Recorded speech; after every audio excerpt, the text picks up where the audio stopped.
మీతో పంచుకోదలుచుకున్నా.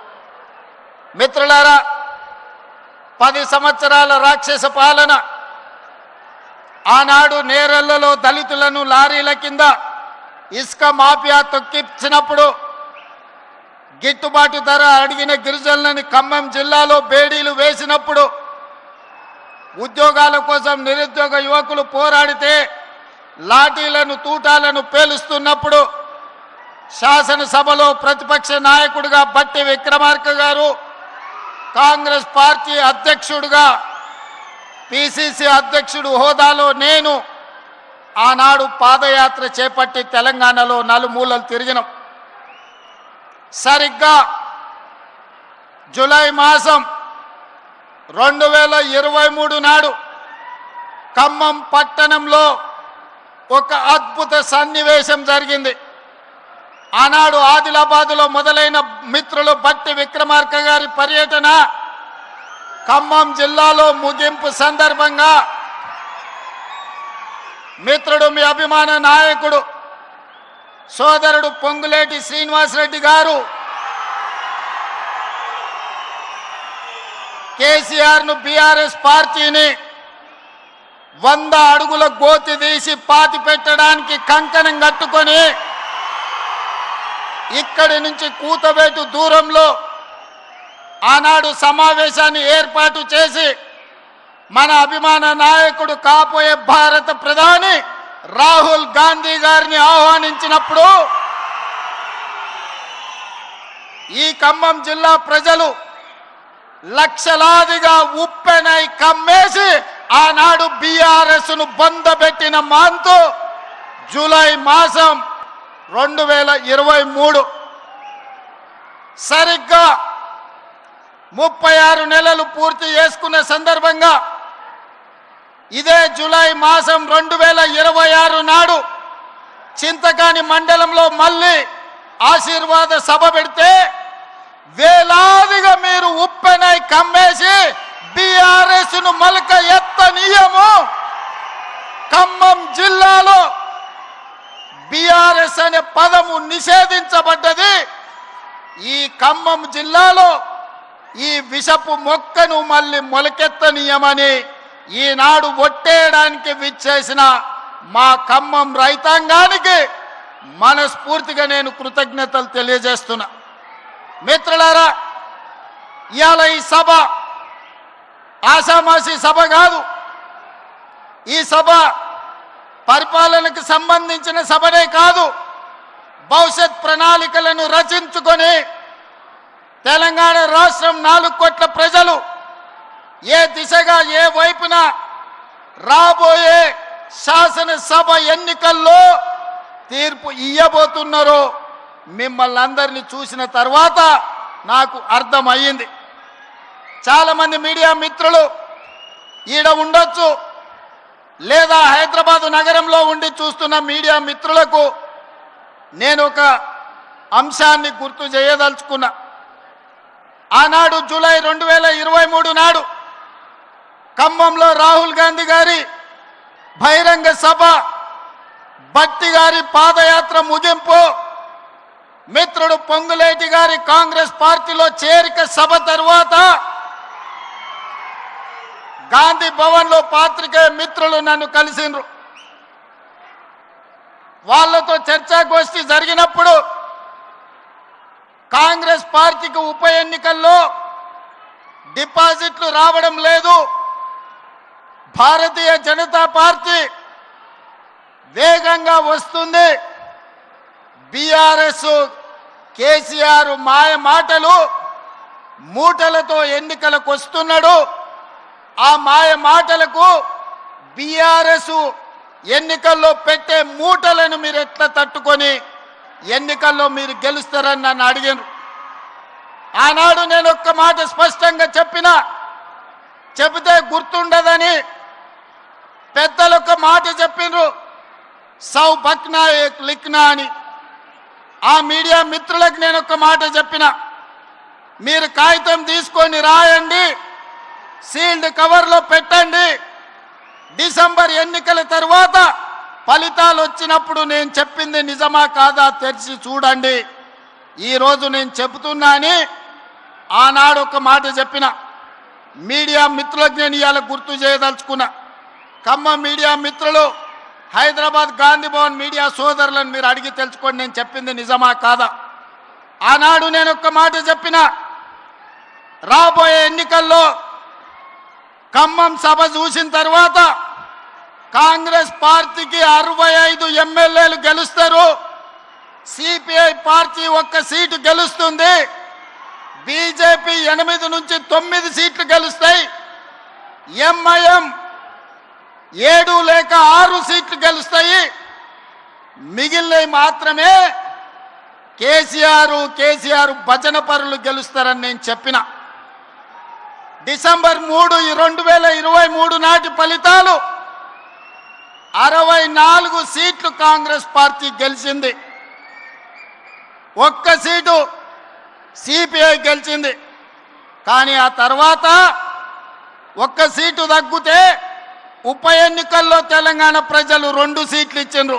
గణేష్ని కంటోన్మెంట్లో గెలిపించిండ్రు, Naveen యాదవ్ను Jubilee hills గెలిపించి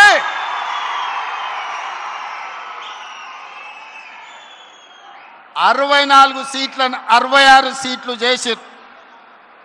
ఆనాడు నేను చెప్పిన జోస్యం. ఆ తర్వాత పార్లమెంట్ ఎన్నికలు వచ్చినప్పుడు సూటిగా చేవెళ్ల గడ్డ మీద నుంచి సవాలు విసిరిన, కేసీఆర్ రాసి పెట్టుకో, పార్లమెంట్ ఎన్నికల్లో నీకు గుండు సున్నా, నీకు పంగనామాలు పెట్టిస్తే తెలంగాణ ప్రజలతోనని. పార్లమెంట్ ఎన్నికల్లో చెప్పింది చేసినాం, బీఆర్ఎస్ కు గుండు సున్నా ఇప్పించినాం తెలంగాణ ప్రజలతోటి. సర్పంచ్ ఎన్నికల్లో 2/3 మెజారిటీ గెలుస్తామని చెప్పినాం. మున్సిపల్ ఎన్నికల్లో 85-90% గెలుస్తామని చెప్పినాం. ఆనాటి 2023 ప్రభుత్వ ఏర్పాటు నుంచి మొదలు పెడితే పార్లమెంట్ ఎన్నికలు కావచ్చు, పంచాయతీ ఎన్నికలు కావచ్చు, మున్సిపల్ ఎన్నికలు కావచ్చు, తెలంగాణ ప్రజలు కోరుకున్నదే, తెలంగాణ ప్రజల గుండె చప్పుడు ఇన్న ఈ ప్రజా ప్రభుత్వం చెప్పింది చెప్పినట్టుగా ప్రజా తీర్పుని ఇప్పించడం ద్వారా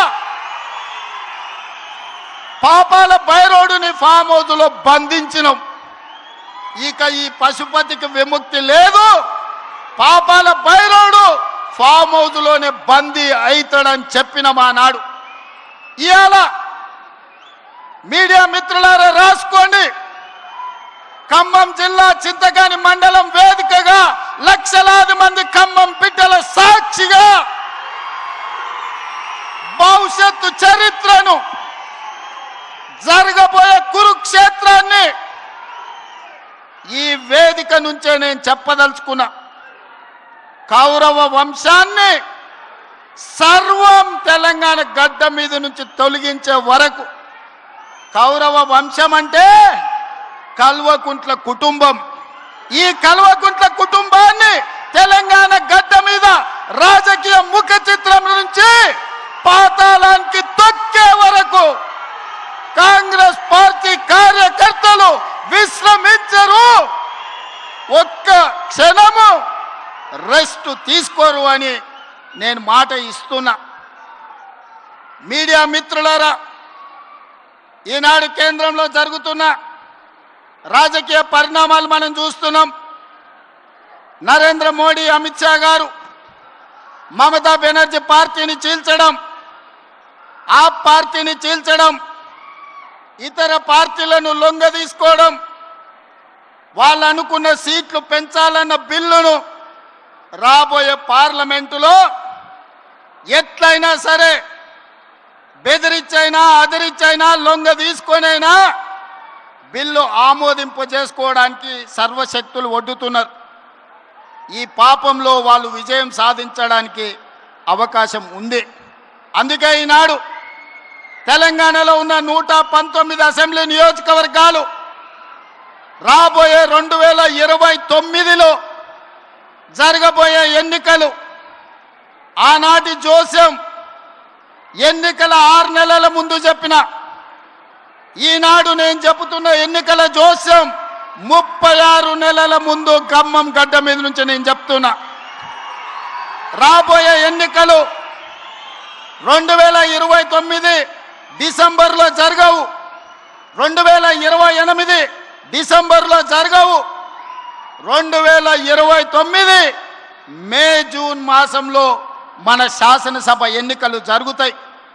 తెలంగాణ రాష్ట్రంలో ఉన్న 17 పార్లమెంట్లు సీట్లు 26 పార్లమెంట్లుగా మారుతాయి. 119 ఉన్న శాసనసభ నియోజకవర్గాలు 182కు పెరుగుతాయి. ఈరోజు చెప్తున్నా, 182 శాసనసభ నియోజకవర్గాలలో 117 సీట్ల పైన గెలిచి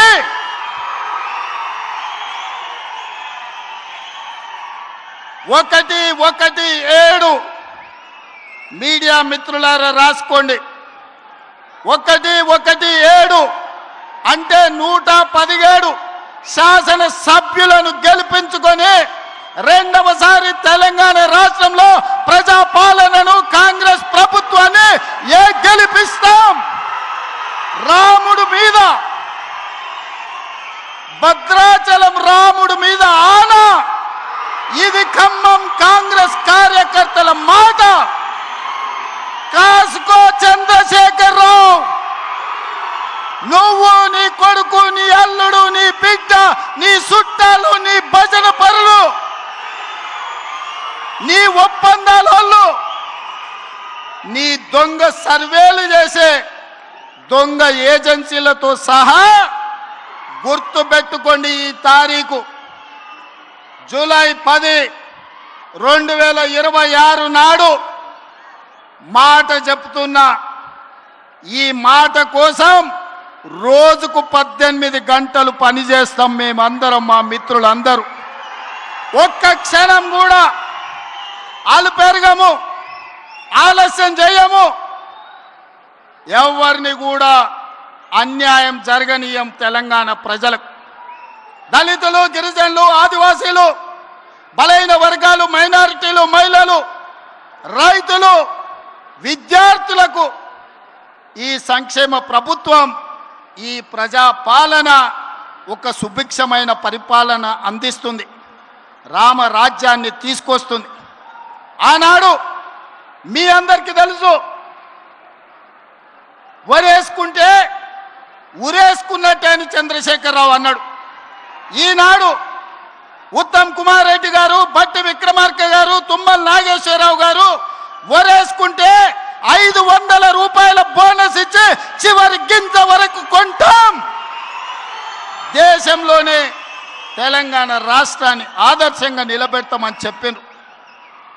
ఇవాళ సన్న బియ్యమే కోట్లాది మంది ప్రజలకు బుక్కెడు బువ్వ పెట్టే కార్యక్రమం జరుగుతుంది.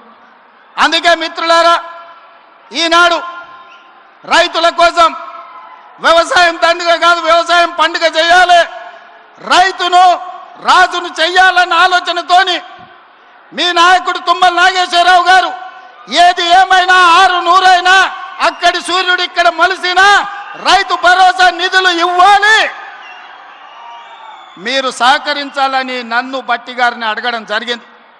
అందుకే పోయిన సంవత్సరం జూన్లో 9 రోజుల్లో 9,000 కోట్లు రైతు భరోసా మీ ఖాతాలో వేయడం జరిగింది. ఈ సంవత్సరం కూడా ఇదే ఖమ్మం మధుర నుంచి 30 తారీఖు నాడు జూను రైతు భరోసా ఖాతాలో నిధులు వెయ్యాలి అంటే ఆనాడు మీ అభిమానానికి వర్ణ దేవుడు కూడా ప్రసన్నమై మనకు వర్షం కురిపించడంతో ఇక్కడ ఈ ప్రాంగణంలో సభ పెట్టుకోలే, కానీ నిధుల బదిలీ వాయిదా వేయలే. శిల్పారామంలో అప్పటికప్పుడు మా యువ శాసనసభ్యులందరూ ఈర్లపల్లి శంకర్తో సహా చాలామంది, వందలాది మంది రైతుల సమక్షంలో మొదటి విడత రైతు భరోసా నిధులు శిల్పారామంలో విడుదల చేసినాం. సరిగ్గా 9 రోజుల సమయంలో ఈనాడు ఇక్కడ సభ పెట్టి చివరి విడతగా 9 రోజుల్లో 9,000 కోట్ల రూపాయల రైతు భరోసా మీ ఖాతాలో వేసినాం. సోదరులారా, ఇలా రైతు భరోసానే కాదు, రైతు బీమా ఉండొచ్చు, రైతు భరోసా కావచ్చు, రైతు రుణమాఫీ కావచ్చు, రైతు గిట్టుబాటు ధర కావచ్చు, రైతు బోనస్ కావచ్చు, రైతుకు ఉచిత కరెంటు కావచ్చు. అదేవిధంగా అకాల వర్షాల వల్ల పంట కొట్టుకపోతే రైతు నష్ట పరిహారం కావచ్చు. దాదాపుగా 1,70,000 కోట్ల రూపాయలు ఈ 30 నెలల్లో రైతుల కోసం ఖర్చు పెట్టిన ప్రభుత్వం భారతదేశంలోనే తెలంగాణ ప్రభుత్వం, ప్రజా ప్రభుత్వం. ఆనాడు 10 ఏళ్లల్లా నెలకు 2,500 కోట్లు వాళ్ళు ఖర్చు పెడితే 30 నెలల్లో ప్రతి నెలకు 5,525 కోట్ల రూపాయలు, దాదాపుగా 1,70,000 కోట్ల రూపాయలు ఈరోజు తెలంగాణ రైతాంగానికి ఖర్చు పెట్టినమని నేను ధైర్యంగా ఈరోజు చెప్పదలుచుకున్నా. మిత్రులారా, 25,35,000 మంది రైతులకు 20,617 కోట్ల రూపాయలు, 2 లక్షల వరకు రైతు రుణమాఫీ చేసిన ప్రభుత్వం మన ప్రభుత్వం. 30 నెలల్లో రైతులకు ఉచిత కరెంటు కోసం ప్రతి నెల 1000 కోట్లు, 30,000 కోట్ల రూపాయలు రైతుల కోసం ఉచిత కరెంటు చెల్లించిన ప్రభుత్వం కాంగ్రెస్ ప్రభుత్వం. ఇంతకుముందే మిత్రుడు బట్టి విక్రమార్క గారు ఒక మాట చెప్పారు. ఆనాడు ఎన్నికల్లో దుర్మార్గులు విష ప్రచారం, తప్పుడు ప్రచారం, కాంగ్రెస్ వస్తే కరెంటు ఉండదన్నారు.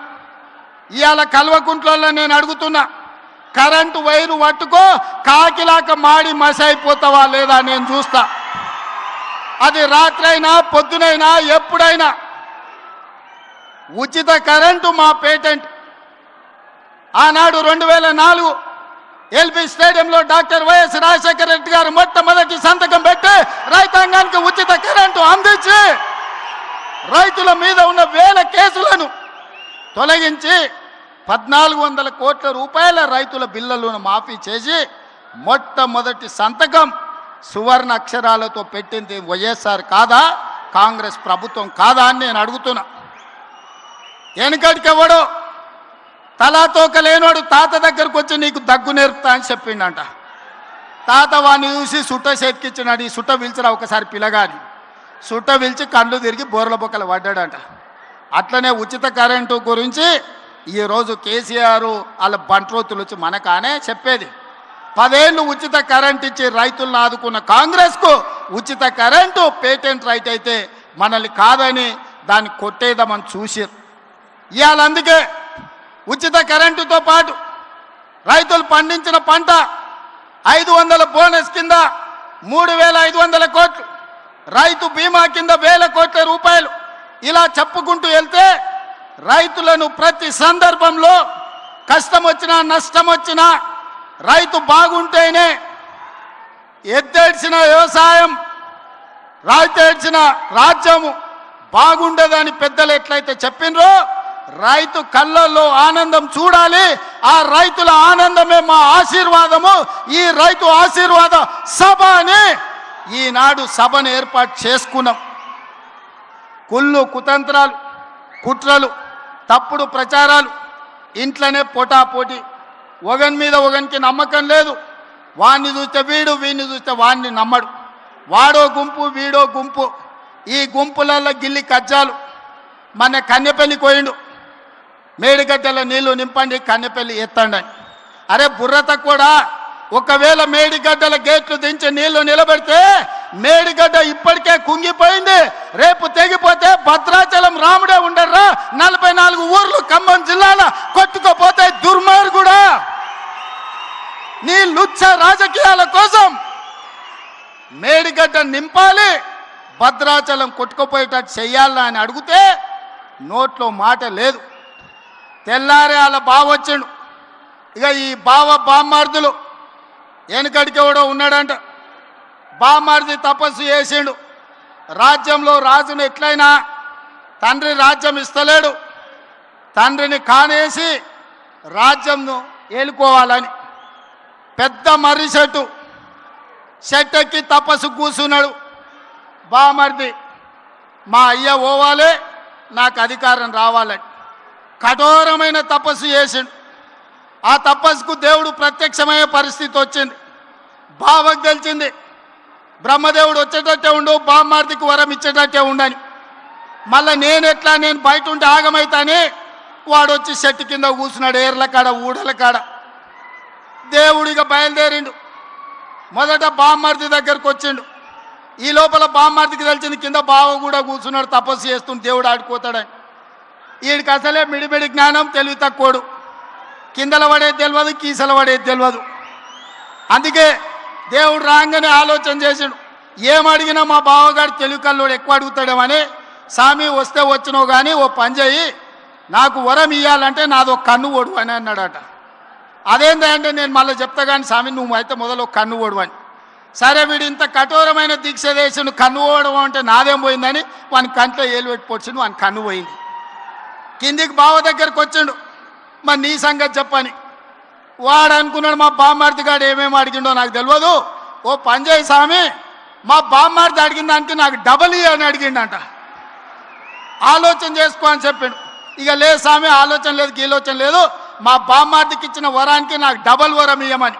సరే మంచిదని వాడిని 2 కళ్ళల్లో ఒడిచిండు. బామ్మార్ది గానికి ఒక్క కన్ను లేదు, బావకు 2 కన్ను లేవు. ఇక ఊరు మీద ఓట్లు అడుక్కోవాలంటే ఏం చేయాలి, ఈ బావని బామ్మార్ది భుజాల మీద ఎక్కించుకొని ఖమ్మం సితకాని మండలంలో మన సభ ముందు పల్లి బఠానీలు అమ్ముకోనికి వచ్చారు. ఇది బావ బామ్మార్దుల స్టోరీ. బావెవడో మీకు తెలుసు కదా, తాటి చెత్త అంత పెరిగిండు కానీ తలకాయలో చింతకాయ అంత కూడా తెలియలేదు. బామ్మార్ది ఎవడో మీకు తెలుసు కదా, సోంబేరిగాడు. సాయంత్రం అయితే పబ్బులు పొద్దుపూట పోతే గప్పు పనులు, ఇంతకు మించి ఏమైనా చేసిండా? వీళ్ళు కాంగ్రెస్ను ఓడిస్తాం, కాంగ్రెస్ రేవంత్ రెడ్డి సర్వే చేసుకుంటే మేం గెలుస్తున్నామని వచ్చిందని మాట్లాడుతున్నాం. అన్నం తినేటోడు ఎవడన్నా ఎన్నికలు ఎన్నడు ఉంటాయో తెలియకుండా, ఎవడు పోటీ చేస్తాడో తెలియకుండా, ఏ రిజర్వేషన్ ఉంటుందో తెలియకుండా, ఎన్ని సీట్లు పెరుగుతాయో తెలియకుండా, ఎన్నికలలో ఏం చెప్తామో తెలియకుండా ఎన్నికల సర్వేలు చేసి ఎవడు గెలుస్తాడో నిర్ణయిస్తాడంట. జూబ్లీహిల్స్లో గిట్లనే చెప్పిండు, సర్వే చేసినాం గెలుస్తున్నాం ఇది రెఫరెండం అని. ఏమైంది జూబ్లీహిల్స్లో బండకేసి కొట్టిండ్రు. ఇగో గీనే నవీన్ యాదవ్ ఉన్నాడు 25,000 ఓట్లతో గెలిచి.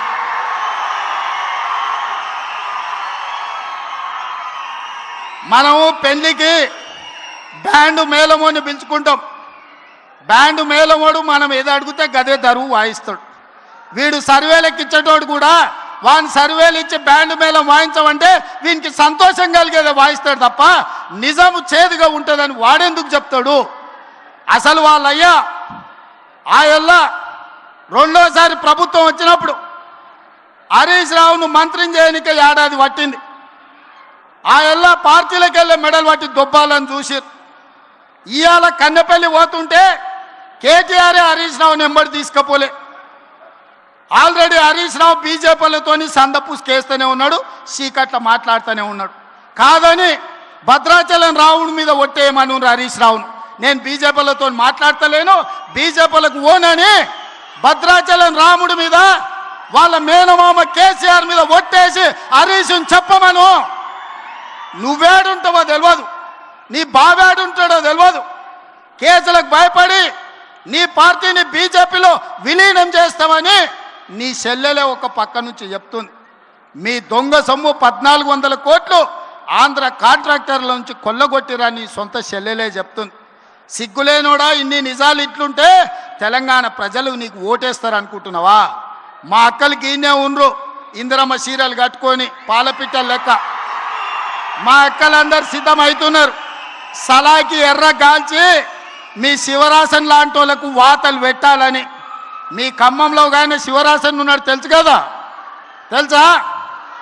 మీరు ఈడ పువ్వాడ అజయ్ అంటారు, హైదరాబాద్లో ఆయన ఒంటికన్ను శివరాసన్ అంటారు. అట్లాంటి వాళ్ళు చాలా మంది ఉన్నారు. వాళ్ళందరినీ కర్రు కాల్చి సలాకి కాల్చి వాతలు పెట్టడానికే మా అక్కలు సిద్ధమవుతారు. నేను ఒక్కటే చెప్పదలుచుకున్నా, ఆనాటి ప్రభుత్వం చంద్రశేఖరరావు మొదలుపెట్టిన పథకాలు షాదీ ముబారక్, కళ్యాణ లక్ష్మి, రైతు భరోసా, లేకపోతే ఏ పథకమైనా ఈ ప్రభుత్వం రద్దు చేసిందా మీరు ఒక్కసారి ఆలోచన చేయండి. ప్రజలకు ఉపయోగ పథకం ఏదున్నా ప్రజల కోసం, ప్రజల సంక్షేమం కోసం ఆ పథకాలను అమలు చేసినాం. ఆయన రైతు బంధు అంటే సంవత్సరానికి 10,000 అంటే మీ తుమ్మల గారు బట్టి గారు రైతు భరోసా పేరు మీద 2,000 పెంచి సంవత్సరానికి 12,000, 30 నెలల 36,135 కోట్ల రూపాయలు రైతు భరోసా పథకాన్ని కొనసాగిస్తలేమా? ఆనాడు డబుల్ బెడ్రూమ్ ఇళ్ళని ఆనా పిల్లల కోట శ్రీనివాసరావు కథలు చెప్పినట్టు కోడిని పైన కట్టి సద్దన్నం కింద తింటే ఈ డబుల్ బెడ్రూమ్ జోల్ని చెప్పి మనల్ని మోసం చేస్తే మీ అభిమాన నాయకుడు పొంగులేటి శ్రీనివాసరెడ్డి ఇందిరమ్మ ఇండ్లు మొదటి విడత 4.5 లక్షలు, రెండో విడత 2.5 లక్షలు, 7 లక్షల ఇండ్లు కట్టి మీ ఖమ్మం జిల్లాలోనే గిరిజన సోదరుల మధ్యన గృహ ప్రవేశాలు చేసింది నేను కాదా? మీ అభిమానంతో నన్ను ఆదరించింది నిజం కాదా? సన్న బియ్యం భద్రాచలంలో పాయలం వెంకటేశ్వర గారి కాన్ఫరెన్స్లో గిరిజనుడి ఇంట్లో సన్న బియ్యంతో బుక్కెడు బువ్వ నేను వచ్చి తినిపోలేదా? ఈ పథకాలన్నీ లేవా? ఆనాడు వాళ్ళు రేషన్ కార్డులు ఇవ్వలే. ప్రతి పేదవాడికి ఈనాడు రేషన్ కార్డు ఇచ్చినాం. ప్రతి పేదవాడికి సన్న బియ్యం ఇచ్చినాం. 50 లక్షల కుటుంబాలకు 200 యూనిట్లు ఉచిత విద్యుత్ ఇచ్చినాం. పేదవాడికి 7 లక్షల ఇందిరమ్మ ఇండ్లు ఇచ్చినాం. పేదవాడికి 20,617 కోట్ల రూపాయలు రైతు రుణమాఫీ 2 లక్షల వరకు చేసినాం. ఆనాడు 1,00,000 రూపాయలు అన్నాడు, 4 విడతలు అన్నాడు, అసలు అన్నాడు, మిత్తి అన్నాడు. చివరికి రైతు చేతిలో అప్పు, రైతు చేతిలో సిప్ప, రైతు తల మీద అప్పు మిగిలిపోయింది. కానీ ఈ ప్రభుత్వం రైతులకు రైతు రుణమాఫీ చేసి చూపించింది. రైతు భరోసా 10,000 ఇస్తే 12,000 ఇచ్చింది. రైతు ఉచిత కరెంటు ఈరోజు మనం ఇచ్చినాం. వడ్ల కొనుగోలులో ఉత్తమ్ కుమార్ రెడ్డి 30 నెలల్లో 80,000 కోట్ల రూపాయలు సివిల్ సప్లైస్ కమిషన్ నుంచి రైతుల కోసం ఖర్చు పెట్టినాం. తెలంగాణ ఉద్యమమే 69 తొలి తెలంగాణ ఉద్యమం, పాల్వంచలో తెలంగాణ ఉద్యమం ఖమ్మం జిల్లాలో పుట్టింది. బంట్రోతు ఉద్యమం కోసం మొదలైన ఉద్యమం తెలంగాణ రాష్ట్రాన్ని సాధించినాం.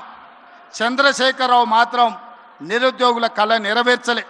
ఈనాడు మొదటి సంవత్సరంలో 67,717 ప్రభుత్వ ఉద్యోగ ఖాళీలు భర్తీలు చేసి ఇంజనీర్లను, డాక్టర్లను, నర్సులను, పోలీసులను వివిధ శాఖల్లో ప్రభుత్వ ఉద్యోగాలు మనం భర్తీ చేసినాం.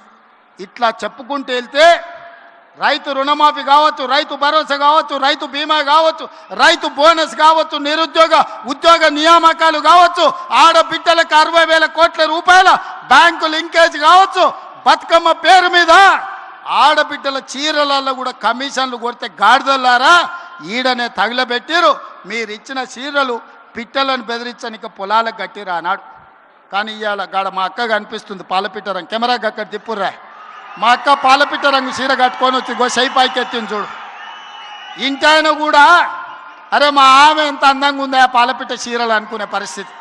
మా అక్క కలకలలాడుతుంది. ఈ తమ్ముడు పండుగ పూట పెట్టిన చీర సారె కింద మా అక్కలు కట్టుకొని ఇవాళ నన్ను ఆశీర్వదించనికి వచ్చారు. ఆర్టీసీలో ఆడబిడ్డలకు ఉచిత బస్సు ప్రయాణం 30 నెలల్లో ఆడబిడ్డల కోసం 11,000 కోట్ల రూపాయలు ఖర్చు పెట్టి ఏ ఒక్కరు కూడా అమ్మగారింటికి పోయినా, అమ్మవారిని దర్శించుకున్నా, రాములోరి దగ్గరికి పోయినా అనా పైసా లేకుండా ఈరోజు ప్రయాణం చేస్తురా లేదా మా అక్కల్ని అడుగురి. అక్క కెమెరా మీద కనిపించేటోళ్ళు చెప్పురి, బస్సులు ఎవరన్నా రూపాయి అడిగినరా? 2 రోజుల్లోనే ముఖ్యమంత్రి అయినప్పుడు చెప్పిన మీరు బస్సు ఎక్కుండ్రి, కావాల్సిన దగ్గర దిగుండ్రి, ఎవడన్నా మీరు కిరాయి అడిగితే మీ తమ్ముని ఫోటో చూపించుండ్రి, మా తమ్ముడు పట్నం వాళ్ళు ఉన్నాడు బస్ కిరాయి తెచ్చుకోపో అని. 30 నెలల్లో ఎప్పుడన్నా అడిగినరా అక్క? ఇది 1000 మెగావాట్ల ఉచిత విద్యుత్ యజమానులను చేసినాం. 1000 బస్సులకు ఉచిత ప్రయాణం కాదు, 1000 బస్సులకు మా ఆడబిడ్డలను యజమానులను చేసినాం. పెట్రోల్ బంకులు పెట్టించినాం. శిల్పారామం దగ్గర 1000 కోట్లతోని మా ఆడబిడ్డలకు స్థలం ఇచ్చి వాళ్ళ ఉత్పత్తులను అమ్ముకునేటట్టు చేసినాం. ఇవన్నీ 8,21,000 కోట్ల రూపాయల అప్పులో రాష్ట్రాన్ని మాకు అప్పగిస్తే అప్పుల ఊబిలో కూరుకుపోయిన రాష్ట్రాన్ని ఒడుపుగా జాగ్రత్తగా తెలవకపోయినా తెలుసుకొని సమయస్ఫూర్తితోని రాష్ట్రాన్ని నడిపించి ఆనాటి ప్రభుత్వం ఇచ్చిన పథకాలే కాదు ఈనాడు ఈ అన్ని అదనంగా పథకాలను అమలు చేస్తున్నాం. ఇన్ని చేసినందుక మేము ఓడిపోవాలని నేను అడుగుతున్నా. ఇన్ని పనులు చేసినందుక సర్వేలల్లో మీకు అనుకూలంగా ఉందా? నేను అడగదలుచుకున్నా. సన్న బియ్యం తిన్నోళ్ళు, ఇందిరమ్మ ఇల్లు వచ్చిన వాళ్ళు, ఉచిత కరెంట్ వచ్చిన వాళ్ళు, సిలిండర్ 500లకు వచ్చిన వాళ్ళు, ఆర్టీసీలో ప్రయాణం చేసిన మా ఆడబిడ్డలు, ఉద్యోగాలు వచ్చిన మా నిరుద్యోగ యువకులు ఈనాడు మాకు ఓట్లేస్తే బీఆర్ఎస్కు డిపాజిట్లు కూడా దగ్గవు, ప్రతిపక్ష హోదా కూడా రాదు. అవునా అవునా అవునా? 20 తారీఖు పైన నేను ఢిల్లీకి వెళ్తున్నా. మల్లికార్జున్ ఖర్గే రాహుల్ గాంధీ గారిని కలుస్తున్నా. రాహుల్ గాంధీ గారిని ప్రధానమంత్రిని చేస్తాం. 26 పార్లమెంట్లు సీట్లలో 20 సీట్లు తెలంగాణ నుంచి మేము అందిస్తామని నేను చెప్పదలుచుకున్నా. మీ అందరు ఆమోదిస్తున్నారా? రాహుల్ గాంధీని ప్రధానమంత్రిని చేద్దామా? రాబోయే ఎన్నికల్లో 26 పార్లమెంట్లో 20 సీట్లు తగ్గకుండా తెలంగాణ నుంచి ఎంపీలను గెలిపిద్దామా? గెలిపిద్దామా? గెలిపిద్దామా? గెలిపిద్దామా? 20 ఎంపీలను గెలిపిద్దామా? 117 ఎమ్మెల్యేలను గెలిపిద్దామా? గెలిపిద్దామా? గెలిపిద్దామా? సిద్ధమేనా? సిద్ధమేనా? సిద్ధమేనా? సిద్ధమేనా? సిద్ధమన్నోళ్ళందరూ చేయి పైకెత్తండి. జై కాంగ్రెస్, జై కాంగ్రెస్. నేను ఒక నినాదం ఇస్తా, మీరు కోరస్ వాడాలి నాతో పాటు. భట్టి గారు చిట్టి పంపించారు, మధురకి ఇంజనీరింగ్ కాలేజ్ కావాలని. ఇక ఇంత పెద్ద సభ పెట్టినాక ఆయన మాట ఖాళీ చేస్తామా? ఆయన అడిగింది ఏం లేదు, కాలేజ్ మా పిల్లల చదువుల కోసం, మా దళితులు గిరిజనులు పేదోళ్ళ పిల్లలను ఇంజనీర్లు చేయాలని మా మిత్రుడు తాపత్రయపడుతున్నాడు. ఇంత గొప్ప సభ చేసినాక ఏ నాయకుడైనా కాదంటాడా? అసలే ఆర్థిక మంత్రి ఆయన నల్లద్దాలు పెట్టుకున్నాడు కాబట్టి సరిపోయింది. ఆయన కన్నెర్రగిన చేస్తే బీఆర్ఎస్ భస్మం అయిపోతుంది. సో మా భట్టి గారు అడిగినట్టు మధురకి ఇంజనీరింగ్ కాలేజ్ ఇస్తున్నాం. మీడియా మిత్రులారా ప్రత్యేకంగా రాయండి. చివరగా నా స్లోగన్, నేను ఔరేక్ బార్ అంటే మీరు కాంగ్రెస్ సర్కార్ అనాలి. సరేనా? సరేనా? సరేనా? ఔరేక్ బార్, ఔరేక్ బార్, ఔరేక్ బార్, ఔరేక్ బార్, ఔరేక్ బార్, ఔరేక్ బార్, ఔరేక్ బార్. గో వెనకాల వీళ్ళు అంటలేరు, వీళ్ళని కూడా అనిపిర్రా. ఔరేక్ బార్, ఔరేక్ బార్. కాంగ్రెస్ సర్కార్, కాంగ్రెస్ సర్కార్, కాంగ్రెస్ సర్కార్. ఔరేక్ బార్, ఔరేక్ బార్, ఔరేక్ బార్. భట్టి గారు మీరు కూడా మా స్లోగన్ల కోరస్లో జాయిన్ గారు. ఔరేక్ బార్, ఔరేక్ బార్. మీ మాటగా రాహుల్ గాంధీ గారిని ప్రధానమంత్రిని చేస్తున్నాం. 2023 ఆనాడు రాహుల్ గాంధీ గారికి తెలంగాణలో ప్రజాపాలన తెస్తున్నామని మీరు మాట ఇచ్చిండ్రు. ఈనాడు కేంద్రంలో రాహుల్ గాంధీని ప్రధానమంత్రిని చేయడానికి ఖమ్మం బిడ్డలు మాట ఇచ్చిండ్రని నేను రాహుల్ గాంధీ గారికి మీ మాటగా చేరవేస్తా. రాహుల్ గాంధీ గారిని మళ్ళా మీ దగ్గరికి తీసుకొస్తా. గొప్ప సభ చేసి రాహుల్ గాంధీ గారిని నిండు మనసుతో మీరు ఆశీర్వదించాల్సిందిగా కోరుకుంటూ మీ అందరి దగ్గర సెలవు తీసుకుంటున్నా. 2 లక్షల మందితోని రాహుల్ గాంధీ గారి సభను 5 లక్షలు మా భట్టి గారు 10 నియోజకవర్గాలు, నియోజకవర్గానికి 50,000 మంది, 5 లక్షలతోని రాహుల్ గాంధీ గారి సభ ఇక్కడనే పెడదాం. నిండు మనసుతోని మీరు ఆశీర్వదించండి. ఖమ్మం బిడ్డల ఆశీర్వాదం, భద్రాద్రి రాములోరి ఆశీర్వాదం, రాహుల్ గాంధీ గారిని దేశానికి ప్రధానమంత్రిని చేసే వరకు మనం విశ్రమించొద్దు. మీ మాటగా రాహుల్ గాంధీ గారికి నేను చేరవేస్తాను తెలియజేస్తూ మీ అందరి దగ్గర సెలవు తీసుకుంటున్న మిత్రులారా. గౌరవనీయులైన సీఎం గారి చేతుల మీదుగా మొక్కజొన్న రైతులకు చెక్ ఇప్పుడు అందజేస్తారు. 3,504 కోట్లు. ఒక్క సీజన్లో 3,504 కోట్ల చెక్ ఇవ్వటం అనేది ఒక చారిత్రాత్మకం. డిప్యూటీ సీఎం గారు వారి సందేశంలో చెప్పారు. అలాగే రెవెన్యూ మంత్రి వారి సందేశంలో చెప్పారు. ఈ పట్టాదారు పాస్ పుస్తకాలు కూడా రైతులకు లాంఛనంగా అందజేస్తున్నారు. ఇది సాగు చేస్తూ మోకా మీద ఉండే వారికి ములుగుమాడు మండలం ఎరుపాలెం మండలం ములుగు